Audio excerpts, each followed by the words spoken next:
Hello, and welcome to another video from 3.5 Archive. Today we're going to be doing another D&D 3.5 Prestige class review, and we're going to be looking at the Nature's Warrior Prestige class from the Complete Warrior sourcebook. Nature's Warriors are druids that spend so much time in their wild shape form that they start to lose touch with their original form. And because of that, they tend to have a little bit of a special bond with each other because they can all understand this sort of shared loss of identity that they have from spending so much time in the form of a quote-unquote lower animal. And these characters tend to fight for the sanctity of the wilderness first and foremost. They often keep a careful eye and a very wary eye on any form of civilization. And they will often spend days or even weeks in a single animal or elemental form. So pretty much all members of this prestige class are going to be druids. There are some that have gotten wild shape from other classes, or there's some creatures that have the ability to wild shape inherently, but for the most part, this is a prestige class for druids. And while this prestige class does suggest that there are druid fighters or druid barbarian multi-classes that enter this prestige class, that's probably going to be a little bit more rare. And the reason for that being that for a prestige class that's going to be so focused on your wild shape, you're going to want to max it out as much as possible. So let's take a look at what you need to become a Nature's Warrior. You're going to need to be any neutral alignment as per a normal druid. You're going to need a base attack bonus of +4, so if you come into this as a pure druid, you're going to need to be at least level 6 before you start taking levels in this. You're going to need 8 ranks in Knowledge Nature and 8 ranks in Survival, which is pretty easy for a druid. You're also going to need 2 ranks in Knowledge of the Plains, but you can handle that pretty easily as well. Any druid that doesn't have an abominable intelligence will be able to handle those skill requirements pretty easily. You do need the track feat, which is a little bit odd, but it does sort of make sense when you think about the fact that you are spending so much time in animal form. You're often tracking foes by scent, assuming you're in a form that has that scent capability. Even if not, the track sort of makes sense. It's a little bit odd, but decent enough. Natural spell as a requirement would have maybe made more sense. And finally, you're going to need the ability to wild shape one way or another, either from druid or perhaps the variant wild shape ranger or something like that. So this prestige class's requirements, assuming that you are a druid, are only lightly restrictive. You do have to commit your skill points a certain way, but you're probably going to spend them on those skills anyway, the only exception being Knowledge of the Plains, and that's not at all a bad skill to take. Track is a little bit odd, but again, you're only paying 1 feat to get into this prestige class, and by 3.5 standards, that's actually pretty good. So let's take a look at what you get as a Nature's Warrior. You get a D10 hit die, you get a full base attack bonus, and you get a good fortitude save. That's pretty solid. You also get 2+ intelligence modifier skill points per level. As for your spellcasting, it's going to advance at levels 2 and 4 of this 5-level prestige class. So you're missing out on 3 levels of spellcasting. If you come into this as a level 6 druid, you'll finish as an 11th level character, and you're going to be maxing out at 4th level spells, whereas an 11th level druid would have just gotten into level 6 spells. So not very good in the spellcasting department, but it depends how attached you are to your druid spells. This is a prestige class that's very focused on wild shape, as we'll see. So for features, at level 1, you're going to get Nature's Armament, and you're actually going to get Nature's Armament 3 times at levels 1, 3, and 5, and it's going to give you some kind of ability that applies while you're in your wild shape. So at the even-numbered levels, you're going to get, instead of a feature, an advancement to your druid spellcasting. This sort of makes sense that they had to spread out these benefits a little bit. And, you know, we'll look at how much that pans out as actually being decent. But the other feature that you get is going to be wilding. This is important to go over before we look at the Nature's Armaments because it helps put it into perspective. Nature's Warrior class level stack with Druid levels for the purposes of determining your wild shape abilities, including your limits to your maximum wild shape hit dice, and for your wild empathy checks.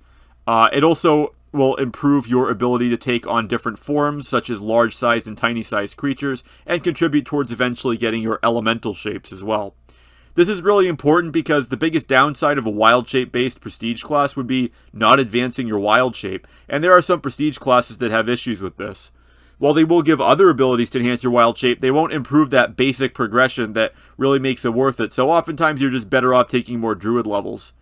In this case, the only thing you're giving up from base druid besides maybe some auxiliary features is the spellcasting. And again, if you're not that attached to druid spellcasting, then it doesn't really matter. So let's look at the options for Nature's Armament.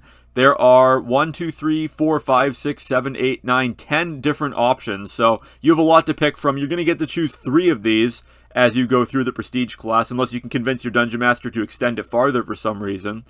And so I've given each of them a rating of 1 to 5 stars. So we'll see which ones are the best. And these are really, of course, the meat of the Prestige class. So this is where we'll spend the most time. The first option is Armor of the Crocodile. This gives you a natural armor bonus that's improved by +1 per class level. And this is an actual improvement, not an enhancement bonus. So you can add on other buffing effects on top of this. And I've given this one 3 stars because while you can't use armor class based items in wild shape, you could still do, various buffing spells on yourself, such as bark skin.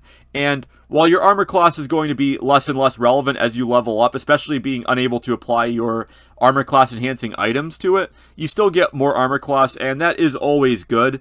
At least, especially when it comes to monsters that actually have iterative attacks, while those are rare. And there are monsters with secondary attacks that are less likely to hit you. There's a big problem in D&D 3.5 where the idea that armor class is not necessarily meant to be effective against the first attack a creature makes, but against those subsequent iterative attacks at a -5, -10, and -15 penalty. It kind of gets messed up by the fact that a lot of monsters will just get a whole bunch of natural attacks at their full base attack bonus or at a -2 penalty, which is hardly even relevant. And they'll just get tons and tons of these attacks, and it will make your armor class completely irrelevant. Whereas a character actually still has to worry about his opponent's armor class, because while he may land that first hit no problem, he's going to have trouble landing subsequent hits that will really make the difference in the fight.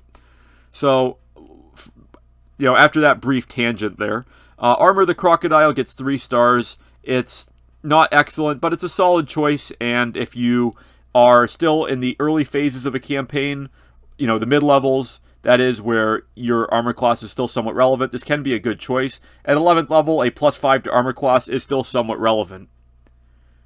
Your next option would be Blaze of Power.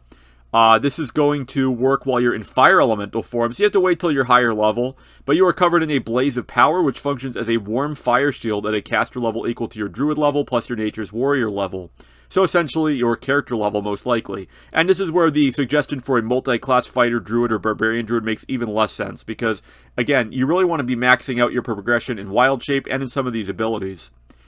Fire Shield is great because it gives retributive damage, so even if you are struck down in combat, unless it's by a single mighty blow, which it likely isn't, you're going to at least know that you're dealing out almost as much damage as you're taking, if not more. And while a lot of monsters will be immune to fire damage or even cold damage, having that warm fire shield will be nice, and it will give you some energy resistance as well. Blaze of Power only applies while you're in fire elemental form, which isn't the greatest because you do have to wait till higher levels for that. And at that point, you will be taking more damage per hit, but you'll also be dealing out more retributive damage per hit.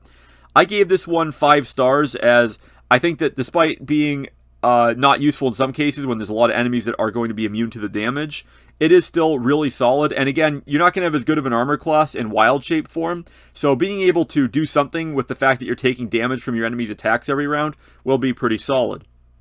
Next up is Claws of the Grizzly. This gives you a +3 bonus on damage when using your natural weapons. You can grab this right away, and if you're making multiple attacks, this can be, up to +9 or even more damage if you're lucky. It's not very good on wild shapes like the wolf that only have a single attack, of course. They don't get as much benefit out of it, but it's still a solid choice, and damage bonuses are kind of hard to come by. You don't have stuff like weapon specialization for just flat damage increases, so you have to rely a lot on power attack and the like, and that can sometimes be difficult with your reduced accuracy compared to something like a fighter. So, Claws of the Grizzly gets 4 stars. It's one of the best options for this prestige class. Even if it's pretty generic, it is a solid bonus. Another option is going to be Earth's Resilience. This is going to give you damage reduction 3 with nothing bypassing it while you're in your wild shape form. Damage reduction is kind of an average sort of thing. I mean, it's not great. It's not terrible. It will give you more effective hit points. And it is nice when combined with the Blaze of Power because it will reduce the damage you're taking while still dealing out that retributive damage. So that can be some nice math that will be on your side. Probably shouldn't take Armor of the Crocodile with that because you actually almost want to get hit. But even so, Earth's Resilience only gets 3 stars. It's average. It's not fantastic. It's not terrible. Nature's Weapon is another option. That's going to give you a +1 enhancement bonus on attack rolls with your natural weapons, and your attacks are treated as magic weapons for the purpose of overcoming damage reduction. And this will last the entire time that you are in your wild shape. You don't need to activate it, you don't need to do any spells. While you can make up for this by just being vigilant about when you cast your Magic Fang spell, sometimes you're going to be ambushed and you're going to want to jump into wild shape right away. And you're not going to want to waste time casting buff spells, so this can save you some precious rounds if you don't have time to prepare for combat. It gets 3 stars because while it is useful to avoid it, it again can be replaced by level 1 spell slots. It is good to avoid having to cast them, but again, it's only replicating that sort of low-level ability. Another option is Robe of Clouds. This only works in air elemental form, which is a mediocre form to begin with. It gives you concealment while you are in your air elemental form. You wreath your body in mist for 1 minute per class level, or until you dismiss the effect. And concealment is nice. I mean, it basically gives you twice as many effective hit points. It won't work on everything. This doesn't affect your ability to see, which is good. But the fact that you need to be in air elemental form, and it's just not a very good form combat-wise, is going to give it only 3 stars. If these could be used on any of them, then this would be 5 stars, easily the best one out of all of them, as it would effectively double your hit points, and that would be amazing. This is good for high level, though, where it actually matters, so it does get 3 stars, and it is decent for defense if you're not focused on dealing damage, if you just want to hold the front line and soak up some enemy attacks. And you could, of course, combine this, you could combine this with some of the other abilities, getting some damage reduction or something like that, to make yourself a lot stronger. You could combine this with Armor of the Crocodile, although that is a little bit odd. You could be a much more defensive Juggernaut sort of character. But generally speaking, the best defense is a good offense in 3.5. So again, it's only going to get 3 stars overall. Another option is Serpent Coils. This is decent, but it only works well against certain opponents. It's going to give you a +4 bonus on all grapple checks when you have a form that has the improved grab ability. And whenever you succeed on a grapple check, you're going to deal damage equal to 1d8 plus your strength bonus. That's pretty solid. An extra +4 to grapple is nice. It makes up for a size category of difference. But speaking of size categories, you're probably not going to want to use this until you're at least large size, just to really make sure that you are able to reliably win those grapple checks and deal out that damage. And it's probably going to be less effective than a full attack. It'll be good for locking down an opponent.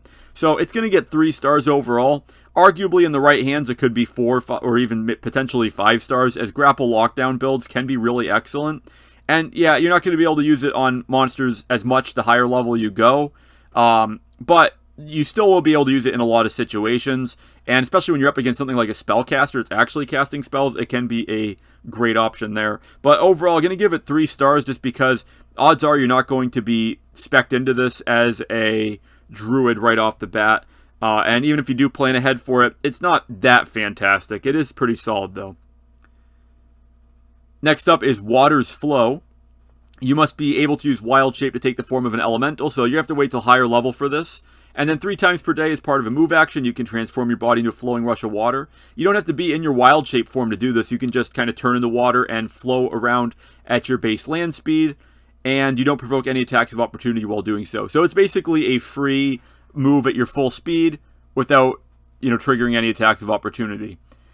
And this is just not very good. At this level, you're going to have access to stuff like Fly that will allow you to do that. And while this could be good for withdrawing in an emergency, it's just not going to be great that often. Yes, if you were multi-classed into Rogue for some reason, or if there's a Rogue in your party that really needs help flanking a lot, then this could help with that. But most of the time, you're going to be able to get into flanking. And situationally, this could come up, but overall, I just have to give it 1 star because it doesn't feel like it packs a lot of punch. In the right party or right set of situations, it could be 2 or even 3 stars, but again, there's a lot of ways to get around this. And honestly, if you're wanting to enable the rogue's flanking for sneak attack damage, that's more the rogue's responsibility to get in there with tumble and a better move speed. Next up is Wild Growth. This is going to give you fast healing 1 while you're in your wild shape. I think this one actually is kind of underrated in a lot of ways. While healing is considered cheap in D&D 3.5, the fact that this is just fast healing 1 as long as you're in that shape is pretty solid. As long as you're taking a little bit of a rest between combats, you don't need to use up any wand charges or cure spells at all to heal between battles. And while you're going to probably use up your spell slots, and your party members will probably use up their spell slots long before this starts to really truly kick in, it does help give you a little bit of longevity, and it actually gives you some solo adventure potential too, where you're not going to have to worry quite as much about having to rest for a full 8 hours after every fight you get into, if you do happen to do that. Fast healing 1 is pretty excellent. Obviously, it's not good for in-combat healing, but I think it's still a solid option. I actually would give it 4 stars. That may sound a little bit of an overrate for it, but oftentimes you do find yourself able to rest between these battles, and if your cleric is really wanting to avoid using wand charges or wants to avoid using up cure spells, this is a solid option. If your party is really aggressive about utilizing those consumable magic items, then this is maybe 3 or only 2 stars, but in the D&D campaigns I've experienced, I would give it 4. And finally, we have Wings of the Hurricane. If you're in an avian or air elemental form, you increase your base fly speed by 30 feet and improve your maneuverability by 1 category. This is solid. A lot of Dungeon Masters and just players in general don't really bother to keep track of the flight maneuverability rules, even though they are quite in-depth and interesting and actually worth using. But your base fly speed being improved is pretty solid. It will help you outrun a lot of flying enemies that might pursue you. This is good for when you want to retreat or for exfiltrating party members when things go badly. But generally speaking, you're probably not going to want to prioritize this one. I only gave it 2 stars because while being in flying shapes is good, usually your fly speed is going to be high enough that you're not going to need to worry about having another 30 feet or even the maneuverability.